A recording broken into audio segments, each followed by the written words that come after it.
are blessed when you're at the end of your rope. Wow. Ayaw natin yan. You know what, Pastor Tim, dapat meron ka talagang dalawang trabaho, meron kang fallback. You know, dapat lagi kang merong pera sa bangko. You know, Pastor Tim, dapat meron kang alternative solution. Dapat, Pastor Tim, meron kang talagang option 2. No, but this God says, you are blessed when you're where?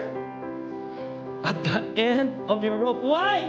Not that hindi yung lugar na yun yung nakaka-bless. Ang nakaka-bless is the after. Sabi, because with less of you, there is more of God.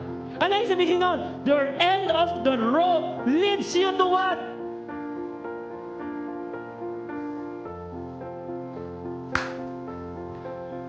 The end of your rope, in every problem na meron ka, leads you to fall at the feet of Jesus. Hallelujah!